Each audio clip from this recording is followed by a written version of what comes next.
محمد وعلی آلہ واصحابہ اجمعین۔ اب رمضان المبارک آئے گا تو ہم صحیح معنی میں رمضان المبارک سے کیسے فائدہ اٹھائیں؟ اب رمضان المبارک کی تیاری ہم کیسے کریں؟ تیاری کرنے کا یہ مطلب نہیں کہ روزے کے سامان جو ہے ہم اپنے گھر میں لا کر رکھیں، روح افزا جو ہے ہمارے گھر میں لا کر رکھیں، یہ تو تیاری ہے، لیکن صحیح معنی میں رمضان المبارک سے فائدہ اٹھانے کے لیے، اس لیے کہ ہم کو معلوم ہے کہ رمضان المبارک میں اللہ تبارک و تعالیٰ کی رحمت جو ہے وہ دھواں دھار برستی ہے، کہیں ہماری غفلت کی وجہ سے ہم اس رحمت سے محروم نہ رہ جائیں، اس لیے تیاری کرنا ضروری ہوتا ہے۔ جب سیزن آتا ہے تو ایک عقل مند تاجر اپنے پورے بزنس کی، اپنے پورے تجارت کی ایک سیٹنگ لگاتا ہے کہ مجھے اتنے پورے 30 دن اس طریقے سے اپنے کام کو انجام دینا ہے۔ وہ ان اوقات میں بعض مرتبہ کھانا بھی کھانا بھول جاتا ہے، اس لیے کہ ایک ترتیب ہے اس کے سامنے، ایک اس نے تیاری کی ہے، اور وہی تاجر اپنی تجارت سے زیادہ فائدہ حاصل کرتا ہے جو تاجر جو ہے سیزن آنے کے بعد اپنی تجارت کی ترتیب لگاتا ہے۔ تو گویا کہ رمضان المبارک یہ نیکیوں کا سیزن ہے، اللہ تبارک و تعالیٰ کی رحمت دھواں دھار برستی ہے، لیکن ہماری غفلت کی وجہ سے رمضان المبارک آتا بھی ہے اور چلا بھی جاتا ہے، اور ہم صرف اتنا چلاتے بیٹھتے ہیں کہ رمضان المبارک رمضان المبارک رمضان المبارک، لیکن صحیح معنی میں اس سے فائدہ اٹھاتے نہیں۔ اب دیکھو، ہمارے 11 مہینے صبح سے لے کر شام تک ہم جو ہے دنیا دنیا دنیا دنیا دنیا کمانے کے اندر لگے ہوئے، ایک مہینہ اللہ تبارک و تعالیٰ نے دیا، تو اگر اس میں اگر ہم زیادہ سے زیادہ وقت عبادت میں لگائیں گے تو کیا بگڑے گا؟ بلکہ کتابوں میں لکھا ہوا ہے کہ جس کا رمضان المبارک بہترین گزرا، اللہ تبارک و تعالیٰ پورے سال اس کے بہترین بنا دیتے۔ تو ایک مہینہ اگر ہم اللہ تعالیٰ کے لیے قربانی دیں گے، ایک مہینہ اگر عبادتوں کو بڑھا دیں گے، ایک مہینہ اگر ذکر اللہ کو بڑھا دیں گے، اس ایک مہینے کا اثر ہم پورے 11 مہینے میں دیکھیں گے انشاءاللہ۔ تو اس لیے ترتیب بنانے کی ضرورت ہے۔ تو سب سے پہلے ہم یہ دیکھیں، ایک تو یہ ہے کہ ہم 11 مہینے جو ہے فرض نمازوں کی پابندی کرتے، 5 وقت کی نماز کی ہم پابندی کر رہے ہیں، ٹھیک بات ہے، وہ بھی 5 نمازوں کی جو پابندی ہے اس میں بھی ہماری نمازوں کا حال یہ ہے کہ ہم تو مسجد میں ہوتے ہیں، لیکن ہمارا دل و دماغ کہیں اور ہوتا ہے، ہمارا دل و دماغ تجارت کے اندر، بزنس کے اندر، اور جو ہے دنیاوی کاموں کے اندر ہوتا ہے۔ ایک تو یہ بات ہے۔ دوسری بات یہ ہے کہ چلو ہم 5 وقت کی جو ہے نمازوں کی پابندی تو کر رہے ہیں، لیکن رمضان المبارک آنے کے بعد میرے عبادت کے اندر زیادتی ہو گئی کہ نہیں ہو گئی؟ تو جو ہے ہم کو ایکسٹرا چیزیں کرنا ہے، یعنی نوافل کا اہتمام ہے، اس میں تہجد کی نماز ہے۔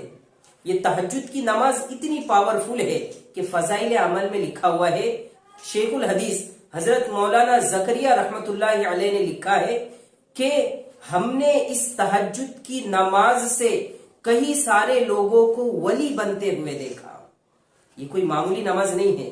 اور پھر آخری پہر میں اللہ تبارک و تعالیٰ آسمان دنیا میں ہوتے ہیں، اور وہاں سے اللہ تبارک و تعالیٰ کا اعلان ہوتا ہے، اور پھر ایسے وقت میں ہم سوتے پڑے ہوئے ہوتے ہیں۔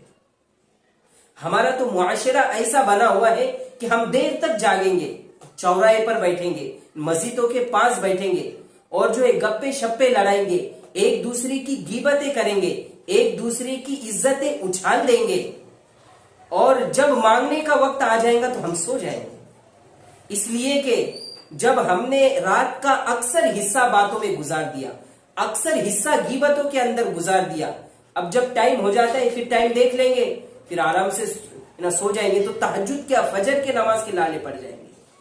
ایسا بندہ تہجد میں کب اٹھے گا؟ اس کے تو فجر کے لالے پڑ جائیں گے، لیکن رمضان المبارک میں سحری کے لیے تو اٹھنا پڑتا ہے نا۔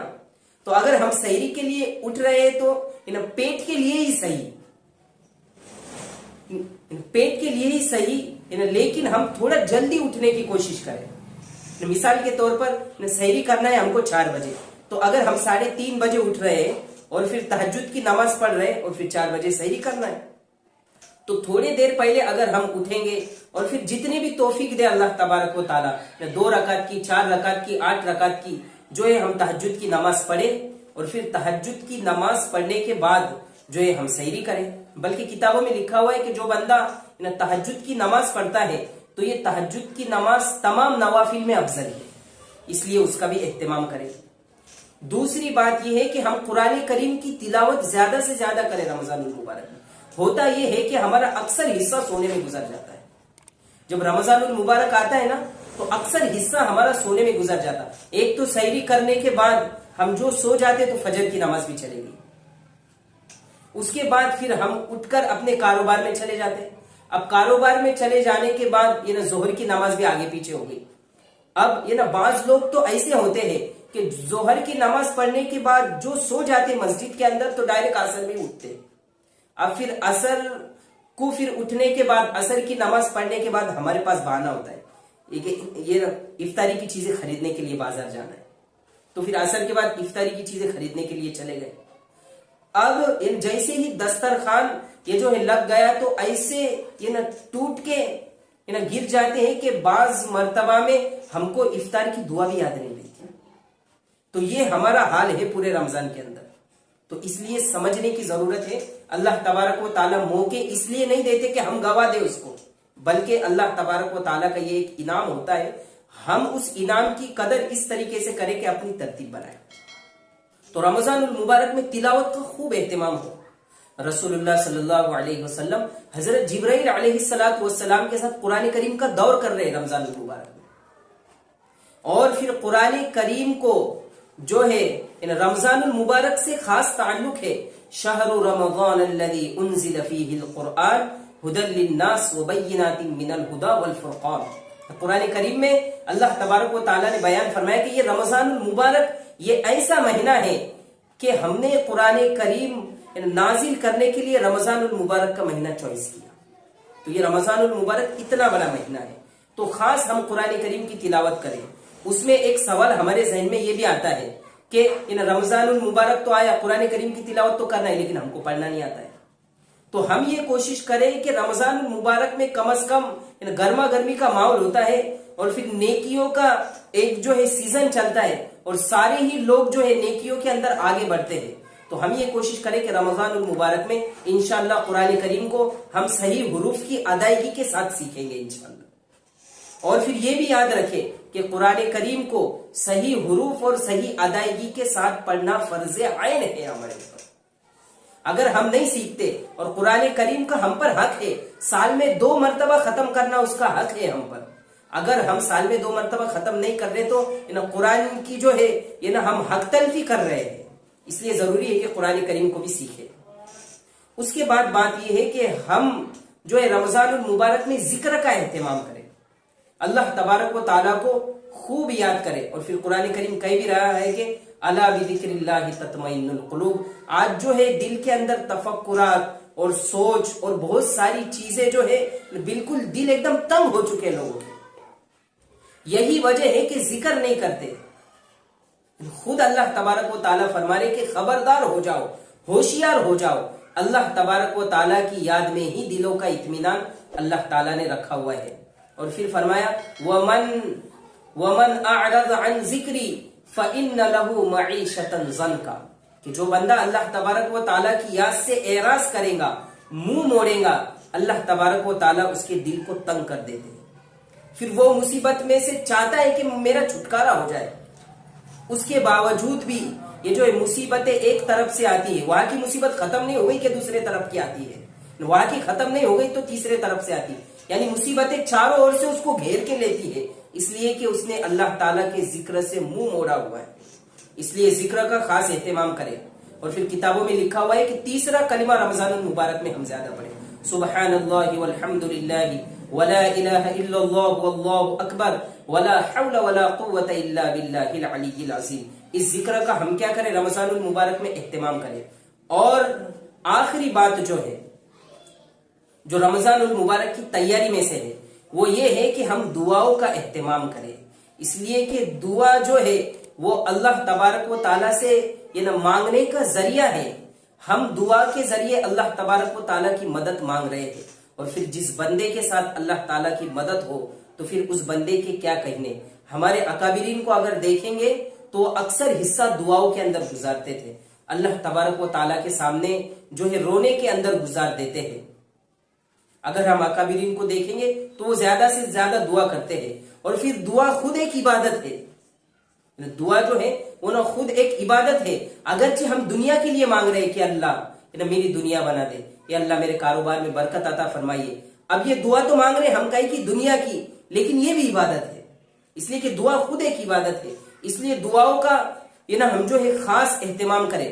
اللہ تبارک و تعالیٰ کو مانگنا بڑا پیارا لگتا ہے، اللہ تبارک و تعالیٰ نہ مانگنے پر ناراض ہوتے ہیں، اور دنیا والوں سے مانگیں گے تو دنیا والوں کو غصہ آئے گا۔ ایک مرتبہ چلے جاؤ چلو دے دیا، دوسرے مرتبہ چلے جاؤ دے دیا، پھر تیسرے مرتبہ چلے جائیں گے تو بولیں گے کیا پریشان کر رہا ہے آدمی، بار بار آ کر صرف مانگتا ہے۔ تو دنیا والے نے یہ جو ہے مانگنے پر ناراض ہوں گے، لیکن ہمارا رب ایسا ہے کہ نہ مانگنے پر ناراض ہوتا ہے۔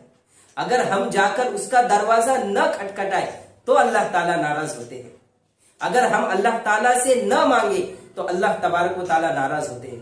حدیث میں ہے نا کہ اگر پورے لوگ آدم علیہ السلام سے لے کر قیامت تک آنے والے ہر انسان ایک کھلے میدان کے اندر جمع ہو جائے، اور پھر اللہ تبارک و تعالیٰ کو اپنی اپنی حیثیت کے مطابق ہر ایک مانگے، اللہ تبارک و تعالیٰ سب کو عطا کر دیں گے، لیکن اللہ کے خزانے میں کمی نہیں ہوگی، اللہ تعالیٰ کے خزانے کے اندر کمی نہیں ہوگی۔ تو جو ہے اللہ تبارک و تعالیٰ اتنا سارا دینے والے ہیں، لیکن ہماری کمزوری ہے کہ ہم نے اللہ تعالیٰ کے سامنے ہاتھ پھیلانا چھوڑ دیا، ہم نے اللہ تبارک و تعالیٰ سے مانگنا چھوڑ دیا، اسی کی ساری نوسطیں ہیں۔ اس لیے دعاؤں کا خاص اہتمام کریں، اور پھر اللہ تبارک و تعالیٰ رمضان المبارک میں خوب دعاؤں کو قبول کرتے ہیں۔ تو یہ جو ہے نا ساری کی ساری تیاری ہے رمضان المبارک سے پہلے کی۔ تو خلاصہ یہ ہے کہ ہم ان سارے باتوں کے ذریعے رمضان المبارک کی تیاری کریں، تو دیکھیں گے ہم انشاءاللہ ہمارا رمضان المبارک بہترین گزرے گا، اور پھر جب ہم رمضان المبارک سے گزر جائیں گے تو پھر ہم نے بہت سارا کمایا ہوا ہوگا انشاءاللہ، ورنہ آج تک ہمارے رمضان ایسے گزرے کہ صرف روزہ اور تراویح ہم نے پوری کی، بعض تو وہ بھی ہے جنہوں نے روزے بھی چھوڑ دیے اور جو تراویح بھی چھوڑ دیے، اور بعض تو وہ تھے جنہوں نے 10 دن میں تراویح سن کر ان کا کام ہی ختم ہو گیا، بعض تو ایسے بھی ہوتے ہیں۔ اس لیے زیادہ سے زیادہ کوشش ہماری یہ ہو کہ ہم رمضان المبارک سے انشاءاللہ خوب جو ہے فائدہ اٹھائیں گے۔ اس کے لیے ضروری ہے کہ ہم اپنی ترتیب بنائیں کہ مجھے صبح میں یہ کرنا ہے، دوپہر میں مجھے یہ کرنا ہے، اور مجھے شام میں یہ کرنا ہے۔ تو جب ہم ترتیب بنائیں گے، اور پھر علامہ تھانوی علیہ الرحمہ فرماتے ہیں کہ جو بندہ ترتیب بناتا ہے اللہ تبارک و تعالیٰ اس کے کاموں کے اندر برکت بھی دیتے ہیں۔ وآخر دعوانا الحمدللہ رب العالمین۔